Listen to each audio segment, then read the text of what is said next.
Hello my dear student, कैसे हैं आप सभी अच्छे होंगे। तो जैसा कि आप सभी लोग जानते हैं, जो हम लोग इंडियन हिस्ट्री का जो सीरीज चल रहा था, उसमें आज हम प्राचीन भारतीय इतिहास में पाषाण काल के बारे में बात करेंगे। कल हम लोगों ने बात कर लिया था प्राचीन भारतीय इतिहास के कितने स्रोत हैं, भारतीय इतिहास के क्या क्या स्रोत हैं, उसके बारे में हम लोगों ने चर्चा किया था। तो क्लास 1 आपका कंप्लीट हमने वीडियो अपलोड कर दिया है, तो जाके आप देख सकते हैं 10 से 15 मिनट में वन लाइनर के रूप में। ठीक, आज हम बात करेंगे पाषाण काल, स्टोन एज जिसे इंग्लिश में बोलते हैं। अगर जो आप एसएससी लवर हो तो जरूर चैनल को सब्सक्राइब कर लेना। ठीक है दोस्त, अगर जो आप चैनल को सब्सक्राइब कर लेंगे तो नेक्स्ट आने वाली टॉपिक आप जरूर देख सकते हैं। ठीक, तो आइए वीडियो को स्टार्ट करते हैं बिना किसी देरी के। सबसे पहले ये आप यहाँ पे देखिएगा, इसको अच्छे से एकदम निगाह जमा के इसको बहुत ही अच्छे तरीके से आप इसको एक बार देख लीजिएगा। मैं आपको अब तुरंत यहाँ पे इसको डिस्क्राइब करना स्टार्ट करूँगा। ठीक है, सबसे पहले यहाँ पे देखिएगा, आप पाषाण काल लिखा हुआ कहीं देख रहे हैं, तो आप देखिएगा पाषाण काल को 3 भागों में बांटा गया। एक तो पूरा पाषाण काल, ठीक है, दूसरे को क्या बोलते हैं मध्य पाषाण काल, और तीसरे को क्या बोलते हैं नवपाषाण काल। तो इसमें क्या क्या चीज़ें घटित हुई थी इसके बारे में आगे चल के हम लोग चर्चा करेंगे। सबसे पहले जान लेते हैं क्या कितने ईस्वी तक क्या क्या रहा, किसकी मतलब मध्य पाषाण काल कितने तक रहा, नवपाषाण काल कितने रहा, पूर्व पाषाण काल कितने साल। तो पूरा पाषाण काल की बात किया जाए तो 26 लाख मतलब 9000 ईस्वी पूर्व तक ये रहा था। ठीक है, निम्न पूरा पाषाण काल जिसको हम लोग बोलते हैं वो 26,50,000 ईस्वी पूर्व तक रखा। दूसरे बात करें मध्य पाषाण काल की, तो ये 9000 ईस्वी पूर्व से 4000 ईसा पूर्व तक चला। ठीक, और मध्य पाषाण काल की बात किया जाए तो ये ईसा पूर्व में 5000 ईसा पूर्व से 50,000 ईसा पूर्व से 40,000 ईसा पूर्व तक चला। थर्ड की बात करें नवपाषाण काल की बात किया जाता है तो नवपाषाण को हम लोग मानते हैं 4000 ईस्वी पूर्व से 2500 ईसा पूर्व तक चला, और उच्च पूरा पाषाण काल 4000 ईस्वी पूर्व से 9000 ईस्वी पूर्व तक चला। तो इस तरह से आप 3 टाइप्स में इसको बांट सकते हैं, 3 टाइप में बांटा भी गया है। ठीक है, पूरा पाषाण काल, मध्य पाषाण काल और नवपाषाण काल। और ये डायग्राम बनाने का मतलब मेन मकसद ये है कि आपको माइंड में जरूर नोट होते जाएंगे। ठीक, अब हम बात करते हैं यहाँ से इसके वन लाइनर के रूप में, इसमें क्या क्या विशेष बातें हैं इसको आप ध्यान दीजिएगा। और चैनल पर नए हैं तो ज़रूर शेयर कर दीजिए, क्योंकि आज का लाइक का टारगेट है 15 लाइक ज़रूर मिलने चाहिए। पूरा पाषाण युगीन और अनुसंधान आरंभ करने का श्रेय किसे दिया जाता है, तो रॉबर्ट ब्रूस फूट को दिया जाता है। नेक्स्ट पॉइंट की बात करेंगे, मानव इतिहास का प्रारंभिक काल क्या कहलाता है, तो पूरा पाषाण काल कहलाता है। मैं गारंटी के साथ कहता हूं कि आप 10 से 15 मिनट रह जाओगे तो आज पाषाण काल के बारे में बहुत चीज़ें सीख के जाओगे यहाँ से। ठीक है, प्राचीन भारत के औजारों और अस्त्र शस्त्र बनाने के लिए निवासी किस पदार्थ का प्रयोग करते थे, तो वो स्टोन का पत्थर का प्रयोग करते थे। ठीक, यहाँ पे नेक्स्ट पॉइंट की बात करेंगे। जैसे आप देख सकते हैं नेक्स्ट पॉइंट क्या कह रहा है, प्राचीन भारतीय भौगोलिक मान्यता के अनुसार भारतवर्ष किस द्वीप का खंड था, तो जम्बू द्वीप का खंड था। ठीक है, नेक्स्ट पॉइंट की बात करेंगे, सर्वप्रथम मानव सदृश प्राणी जो होमोसेपियंस जिसको हम लोग बोलते हैं प्रजाति के रूप में भिन्न था, उसे सामान्यतः किस रूप में जाना जाता था, तो सबसे पहले जो होमोसेपियंस को था उसको हम लोग जानते थे पिथेकैंथ्रोप्स, ठीक है, के रूप में इसे जाना जाता था। नेक्स्ट पॉइंट की बात करेंगे, भारत में मानव का सर्वप्रथम साक्ष्य कहाँ से प्राप्त हुआ, तो हथनौरा नर्मदा घाटी से इसको प्राप्त किया गया था। ठीक है, सबसे पहले मानव का साक्ष्य वहीं मिला था। नेक्स्ट पॉइंट और इस पेज का लास्ट पॉइंट है, आप यहाँ पे एक चीज़ देखिएगा, जो यहाँ पे मैं जितने वन लाइनर के रूप में बता रहा हूँ आप इसको नोट डाउन करते जाइए, क्योंकि ये मोस्ट हम यहाँ पे आपको कवर करने वाले हैं। पाषाण संस्कृति को लेकर हड़प्पा सभ्यता तक के सांस्कृतिक अवशेष किस पूरा स्थल से प्राप्त हुए, तो वो प्राप्त हुए थे मेहरगढ़ से प्राप्त हुए थे। ये क्वेश्चन बहुत बार पूछा गया है, एसएससी का सबसे बेस्ट क्वेश्चन है। जूते हुए खेत का साक्ष्य पुरातत्व स्थल कहाँ से मिला था, तो ये मिला था कालीबंगा से मिला था। ठीक है दोस्त, नेक्स्ट पॉइंट की यहाँ पे बात करेंगे। जैसे आप देख सकते हो, बृहद पुषाण स्मारकों को पहचान किस रूप में की गई थी, तो मृतकों के दफनाने के स्थान के रूप में किया गया था। नेक्स्ट पॉइंट की यहाँ पे बात करेंगे, प्राचीनतम अस्थायी जीवन के प्रमाण कहाँ से प्राप्त हुए, तो वो हुए थे मेहरगढ़ से। मनुष्य ने सर्वप्रथम किस धातु का प्रयोग किया था, ये हमको लगता है सारे लोगों को पता होगा, क्योंकि ये तांबा का प्रयोग करना सबसे पहले चालू किए थे मनुष्य। ठीक है, नेक्स्ट पॉइंट की बात करेंगे, प्रस्तर युग स्टोन एज के लोगों के पास प्रथम घरेलू पशु कौन सा था? तो वो था कुत्ता। कुत्ता सबसे ज़्यादा वहाँ पाला जाता था। उत्खनित प्रमाणों के अनुसार पशुपालन का प्रारंभ किस काल से माना जाता है? तो माना जाता है मध्य पाषाण काल से। नेक्स्ट पॉइंट की बात करेंगे, मध्य पाषाण काल में पशुपालन के प्राचीनतम साक्ष्य कहाँ से मिले? तो वो तो मिले थे आदमगढ़ से मिले थे। ठीक है, तो इसको थोड़ा आप लोग नोट डाउन जरूर कर लीजिएगा। नेक्स्ट पॉइंट की बात करेंगे यहाँ पे,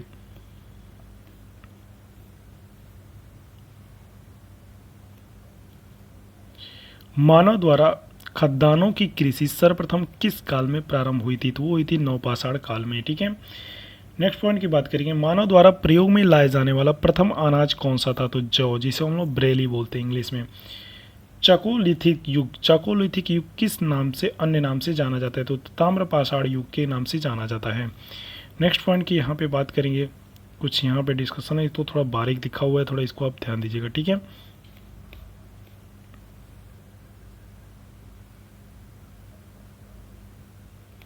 सबसे पहले यहाँ पे देखिएगा ताम्रपाषाण कालीन के कुछ साक्ष्य कहाँ कहाँ से मिले थे इसके बारे में यहाँ पे बताया गया है। ठीक है, तो स्थल बताए गए हैं, फिर उसके बाद से राज्य, फिर उसके प्राप्त साक्ष्य क्या थे। तो इनाम गांव महाराष्ट्र में जो था वहाँ से कच्ची मिट्टी के मकान और गोलाकार गड्ढों की वाले मकानों के साक्ष्य मिले थे। ठीक है, दयामाबाद की बात किया जाए तो महाराष्ट्र में कलश सावधान तथा कलश के घरों के फर्श के नीचे रखने का प्रमाण मिला था। ये सबसे बड़ा ताम्रपाषाणी स्थल था। ठीक है, नौदा टोला से बात किया जाए तो ये भी महाराष्ट्र में है। इसका उत्खनन HD संकालिया के द्वारा, ठीक है, चित्रित काले मृदभांड के रूप में मिले थे।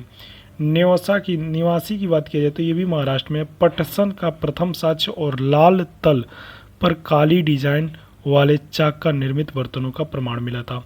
ताम्रवती राजस्थान की बात किया जाए तो यहाँ से प्राप्त काले मृदभांड सफ़ेद रैखिक चित्र में सजे हुए रहते थे। एक बात यहाँ पे नोट डाउन कर लीजिए जो इम्पोर्टेंट है, नवपाषाण शब्द का सर्वप्रथम प्रयोग वर्ष 1865 ईस्वी में सर जॉन लुबाक ने किया था। ठीक है, आई होप आप समझ गए होंगे। इस क्वेश्चन को थोड़ा नोट डाउन कर लीजिए क्योंकि ये थोड़ा इम्पोर्टेंट है। यहाँ पे नेक्स्ट पॉइंट की बात करेंगे अब, भारतीय पुरातत्व सर्वेक्षण के प्रथम महानिदेशक कौन थे? तो ये थे जॉन मार्शल जी थे। ठीक है, प्रथम यहाँ पे महानिदेशक की बात किया जाता है। भारतीय पुरातत्व का जनक किसे कहा जाता है? तो अलेक्जेंडर कनिंघम को कहा जाता है। ठीक है, भारत में किस आरंभिक पुरापाषाण युग में शिलाश्रय से सर्वाधिक चित्र प्राप्त हुए थे? तो भीमबेटका से मध्य प्रदेश से प्राप्त हुए थे। नेक्स्ट पॉइंट की बात करेंगे यहाँ पे, कुंभकारी मिट्टी के बर्तन बनाने की कला सर्वप्रथम किस युग से प्राप्त हुए थे? तो ये हुए थे नवपाषाण काल से। पेबल उपकरण जिसको हम लोग बोलते हैं किस काल से संबंधित है? तो निम्न पुरापाषाण काल से संबंधित है। पेबल उपकरण, इसको थोड़ा नोट डाउन कर लीजिएगा। ताम्रवती के नाम से किस संस्कृति, कौन सी संस्कृति प्रसिद्ध है? तो आहार संस्कृति यहाँ पे प्रसिद्ध है। नेक्स्ट पॉइंट की बात करेंगे यहाँ पे, माइक्रोलिथिक औजार किस काल में संबंधित है? तो वह मध्य पाषाण काल से संबंधित है। माइक्रोलिथिक औजार है, ये आपको नोट डाउन कर लेना चाहिए। बेलन घाटी से प्राप्त औजार किस कला से संबंधित है? तो निम्न पाषाण काल से। आप इनर्जेटिक होकर वीडियो को देखते जाइए क्योंकि आप एनर्जी नहीं रहेगी तो आप थोड़ा सा लूज पड़ सकते हो। ठीक, लेकिन आपको कोई भी वीडियो बहुत ही एनर्जेटिक तरीके से देखना चाहिए। मानव की आखेटक खाद्य संग्रह की अवस्था काल किससे जुड़ी हुई है? तो वो जुड़ी हुई है आपको किस काल से जुड़ी हुई है दोस्त? पूरा पाषाण काल युग से जुड़ी हुई है। नेक्स्ट पॉइंट की बात करेंगे यहाँ पे, ताम्रपाषाण कालीन संस्कृत और महाराष्ट्र के लोगों के मृतकों के घरों के फर्श के नीचे उत्तरी दक्षिणी दिशा में रखे हुए दफनाए हुए मिले थे। भारत के दो सर्वाधिक प्राचीन ज्ञात मध्य पाषाण स्थल कौन से हैं? तो ये है महदहा सरायनहार राय जी के द्वारा ये हुआ था। नेक्स्ट पॉइंट की बात करेंगे, आधुनिक मानव होमोसेपियंस का प्रादुर्भाव कब हुआ था? तो उच्च पूरा पाषाण काल में इसका मतलब नामों के रूप में जाना जाता था। नेक्स्ट पॉइंट की बात करेंगे, क्वार्जाइट पत्थर। क्वार्जाइट पत्थर जो होते थे उनके स्थान जेमसट चर्ट के आदि पत्थरों में सर्वप्रथम कब प्रयुक्त हुए थे? तो मध्य पूरा पाषाण काल के युग में ये प्रसिद्ध हुए थे। अग्नि का उपयोग मानव सर्वप्रथम कब सीखा था? तो वो सीखे थे नवपाषाण काल युग में मानव ने अग्नि का उपयोग करना जान गया था। नेक्स्ट पॉइंट की यहाँ पे बात करेंगे, भारत में जीवाश्म का एकमात्र प्रमाण कहाँ मिला था? तो शिवालिक पहाड़ी से मिला था। ठीक है। भारतीय उपमहाद्वीप में कृषि के प्राचीनतम साक्ष्य किस स्थान से मिले? तो ये मिले थे मेहरगढ़ से। नेक्स्ट पॉइंट और लास्ट पॉइंट है इस पेज का, कपास में प्राचीनतम साक्ष्य कहाँ से प्राप्त हुए थे? तो ये प्राप्त हुए थे मेहरगढ़ से।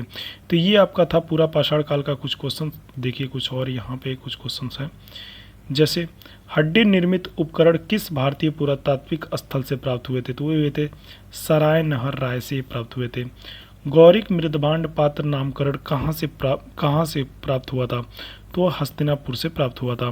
नेक्स्ट पॉइंट की बात करेंगे, सिंधु घाटी सभ्यता के मुख्य स्थलों में मोहनजोदड़ो, चंद्रोदड़ो और सुतकेडेरो, हड़प्पा और कोट दीजी वर्तमान में पाकिस्तान में स्थित है। तो इस तरह से आपका वन लाइनर के रूप में जो मोस्ट करेंगे नवपाषाणी कालीन स्थल में मतलब कौन कौन से स्थल प्राप्त हुए थे, क्या क्या प्राप्त हुए थे, उसके बारे में यहाँ पे कुछ चर्चा की गई है। जैसे स्थल यहाँ पे दिया हुआ है, राज्य यहाँ पे थे, किस राज्य में मिला था। जैसे बुर्ज होम की बात किया जाए तो ये कश्मीर में था। कब्रों में मालिक के साथ कुत्ते के दफनाने का साक्ष्य यहीं से प्राप्त हुआ था। ठीक है, जिसको हम लोग बुर्ज होम स्थल में प्राप्त किए थे।